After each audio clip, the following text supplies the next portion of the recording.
Tell us a bit about the church. We're going to interview us, okay? Maybe I should get rid of my... Oh, I quite like this. No, because You have to put it into context. no, because I love yes. This is the new. I go round with a... This is the new collection thing, which they have to do at social distancing. You could do that, couldn't you? You could put the money in there for the collection. So tell us about the wonderful, rich history of Marylebone Parish Church. This is the fourth parish church. The first one is in the basement of Debenhams on Oxford Street, and that was there from about 1117 until 1400, when the area became so disreputable because of the gallows at Tyburn, that they moved the church up here to Marylebone High Street, opposite the Manor House as it was then, and that's when the name Marylebone comes from. So the Church of Our Lady of Mary of Tyburn, and once they'd christened it Marylebone, the name Tyburn sort of disappeared, apart from the river and the gallows. And so the borough arms for the old borough of St Marylebone, which you can see in the window there, just is in fact Our Lady Mary with Jesus and the river Tyburn flowing at her feet. And this building, which as I said was the fourth, was opened in 1817. It was built by Thomas Hardwick.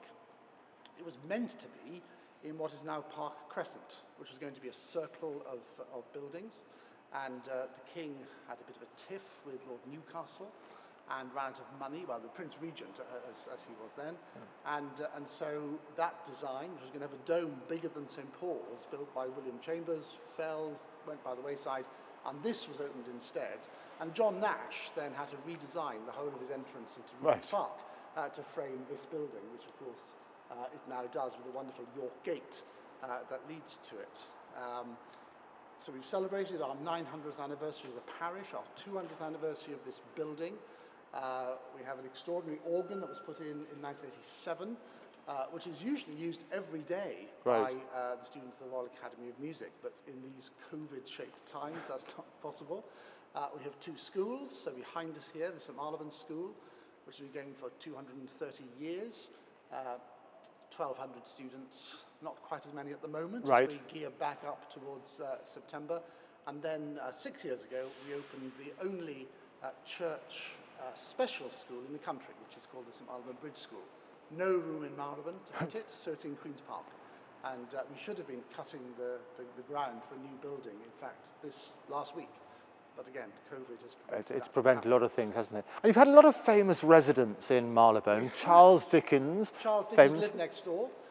His son was baptised here, and then chapter 5 of Dombey and Son is set here in this very building. Right, fantastic. Which is, so you can have a good read about what the building was like, which is not that different to it is now. The poets, Elizabeth Barrett, of course, eloped from Wimpole Street to marry Robert Browning here. More or less where you're standing. Yes, absolutely. I'm on the I can feel the energy, you know. It's got to be good. Wilton Collins, Lord Byron, Horatio Nelson, the daughter of Lord Nelson and Lady Hamilton. Lady Hamilton herself was married here to Sir William Hamilton. And the list just runs on and on and on. So every year in July, we have this wonderful festival that tries to tell the story of all of these famous Marylebone people, and also the wonderful music and art and literature all created here. This year, not going to happen, but we are going to have an online concert with excellent. With taste of music. Oh, that's what you want. Who's going to be in the concert? There's going to be some very special guest stars that are going to be there. Sorry, I've run out of names, but the... Make them up. No. Never let the truth stand in the way of a good story. John Rutter. There you go. John Rutter, the great contemporary composer, was born in the Globe pub. And he's the patron of the pub, actually, in the pub. His grandmother was the landlady of the Globe pub during the war. Oh, fantastic! And so he's our patron. He's going to give a special message to that. Joanna McGregor, who's head of music, head of keyboard at the Royal Academy, she's going to give us a taste of some South American Liber Tango piano music, which is great, and lots of others besides. So, brilliant! Music is one of the things that we do here. Oh no, absolutely, and what a rich place to do it. Over the road from the Royal Academy, it's fantastic. One of the great sadnesses at the moment, of course, is that we have a professional choir and 3 organists, and they can't sing. It's very difficult. And how have you found these extraordinary times? I mean, it's with lockdown and things like that. How are people coping? I think people have coped really well. lots of sad stories, of course, which goes at any time like this. I think at the moment what we're coping with are people who are a bit anxious about sort of re-engaging with the world. So lots of stories of people, lots of conversations with people who have found lockdown quite reassuring, especially if they find engaging with people difficult, or if they have health problems. They've sort of been allowed not to go out, not to meet people, and now they feel very pressured that they're going to have to, re-enter this rather strange, dangerous world. So I think there are lots of mental health issues which are already exhibiting themselves.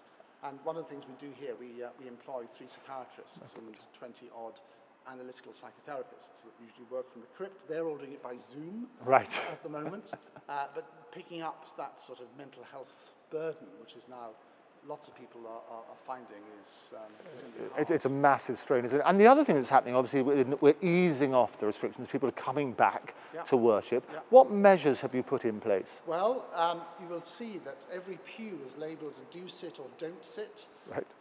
We have this church on a Monday morning, when we have school assembly in it, will sit more than 1,100 people. Our new number is 94. Right. Either individuals or a mix of individuals and households, so a huge change for us.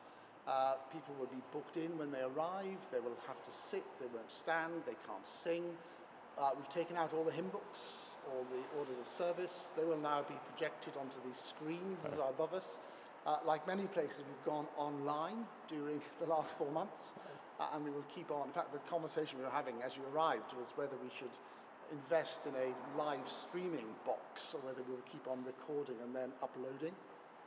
Maybe Octopus TV. I'd be delighted. We have streamed lots of people live, including major sporting events and things like that. So maybe you're the person. Oh, absolutely. But consider it done. Thank you. It's wonderful. I think the difficulty is people will come back, I think, expecting things to be the same, and they won't be the same. And I think that whole sort of spiritual, emotional adjustment, especially when people will be glad to be back in worship, would be quite difficult. Not least because people then have to not hang around. There'll be no tea, there'll be no coffee. It'll be just come, sit, worship. Sure. Receive On a positive side, I mean, talk about communion actually. Let's deal with that first. So, how will people receive communion? Only of one kind. So the cup, the chalice will not be given to people, and that wasn't the case before lockdown, as we were entering into this strange COVID-19 shaped world. Yeah.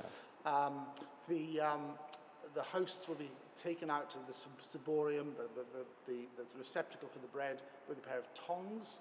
They'll be dropped into the hand of the communicant through a perspex screen, which will be set up more or less where you're standing now. So it's all happened where I'm standing. I've obviously picked the best spots, haven't they? People get married here, they have the screen here. It's got to be a little bit over here. It's really good. So we have been working really hard on our risk assessments to just to make sure that we can keep people as safe as you can. And I hope people will also be very sensible that if they are unwell or if they are vulnerable, they won't come, and they will keep on watching us on YouTube. Yes, and that's the good thing about what's happened, is it's opened up a whole world to you. You can now preach to the whole world. So it's not just the congregation, not just the parish. I think that's right, and I think there've been some lovely feedback. I know there are people watching us in Seattle every week. There's somebody else in Minneapolis watched every week. Somebody else in northern Italy, and somebody in Nigeria, and the list goes on and on. So we haven't lost the contact. Yes. But I think people will just want to see familiar faces again and be back in a space that they know and they love. Fantastic. And we should just explain, just to finish with, that the reason you're not just a fisher of men. No, well, I am that as well, but we have a pigeon which is causing havoc at the moment and has already damaged our extraordinary ceiling. Yes, there it is, just up there. The pigeons are just up there. Return the pigeon to its natural habitat. There it is. In Regent's Park. The dove of peace. The pigeon of peace. The pigeon of peace. Which is more alliterative. I think it is. We like a bit of alliteration, actually, of a morning. Yes, BC, before Corona, it would have been the dove of peace, but afterwards, the pigeon. Fantastic. And thank you so much for your time this morning. I wish you well. Great to see you. And look forward to. Well, do absolutely. I look forward to the online stuff. It's going to be good. Take care. Bye bye. Cool. And then we can see these little shots here. Here we go. So these are the new way they're going to keep their distance. They're not allowed to sit here, but they can do the social distancing on this sort of side. And in the corner, you were mentioning this is the corner over here, which they've got various things which are.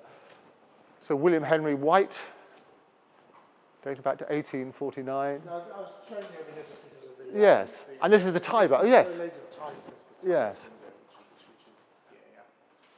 And because all the glass was blown out in the Second World War, which is why somebody went round and picked up all the pieces, and that's why they're set. Right. So, and there's in fact, if you look at the window down here on the left. Yes, let's have a look.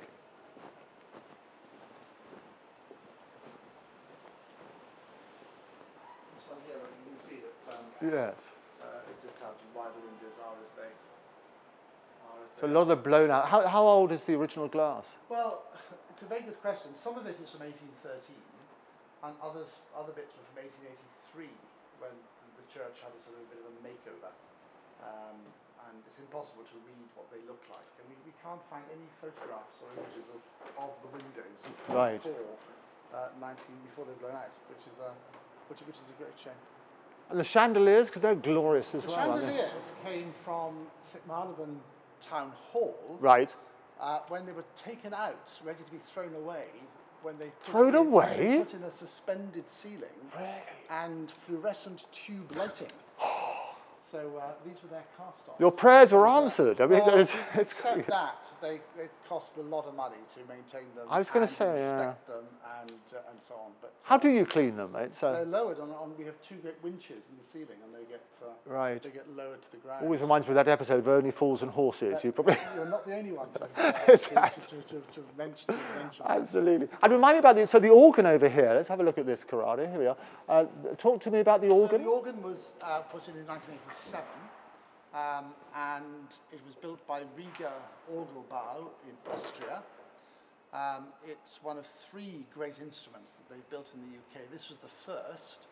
The second is in Christ Church Cathedral in Oxford, and the third one is in St Giles Cathedral in Edinburgh, in St Giles Kirk. And ordinarily, Riga come across for a fortnight every year from Austria to sort of maintain it and tune it, and it's a really great instrument. It is one of the great sort of concert instruments of the UK. So. Stunning. Do you play yourself? I do a little, yes. Oh, good. Well, maybe we'll come back and have a little listen sometime. You should listen to one of my team of professional organists who are absolutely very, very, very good. Stunning. Yeah. Well, thank you so much again. Lovely to see you. Good luck with the pigeon. Do come again? Yeah, well, definitely. Have a nice day.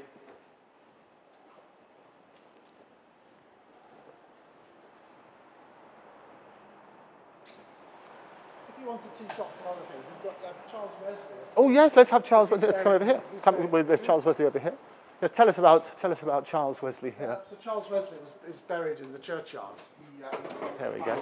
Methodism along with his brother John, and he died in Marylebone in what's now the King's Head pub, just off Westmoreland Street. Oh, I know it. They use it as a theatre pub, don't they? It's got a... And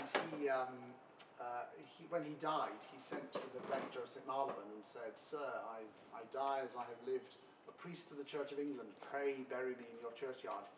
And the rector said, "Yes, of course." And 6 priests then carried him to his place of burial, and he's still there, just off the high street. Fantastic. And he was 81 when he died. Yes, he died in 1788. Yeah, so born in 1707. The other thing you can see here, just to your left, is the only bit that's left really of one of the previous churches. Ah, right. And that inscription features in the Rake's Progress by Hogarth. Yes. Because Hogarth ended the marriage of the Rake. That scene is set in the old St Marylebone Parish Church. Fantastic. Will you read it for us? Just underneath these pews inscribed and ta'en in sunder, in stone they're graven what is under, to wit a vault for burial there is, which Edward Fawcett made for him and his. So it's a memorial stone to the Fawcett family. Right. And there are some other memorial stones to the Fawcetts here in the church. Okay, fantastic. Absolutely stunning. But this was the part of London which was incredible, still is, very fashionable. And, yes. But in the 18th, 19th centuries, it was superbly fashionable. And people had moved up from Mayfair because of the mosquitoes. Right. Mosquitoes of Mayfair. You love your alliteration, so it's got to be good. Infected Mayfair. And that's how the whole sort of Harley Street bit developed. And, Right. And then this was the place where one built a house and where one lived. Yes. Great place to live. Yeah, great, still a great place to live.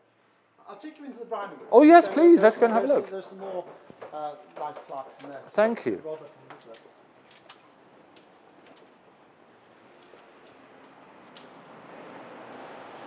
So we're just about to spend £10 million on the church, in fact. Oh, right. What's that going to go on? The whole of the roof is coming off. It's always churches and roofs, isn't it? That is what the real thing's for, isn't it? Churches and roofs.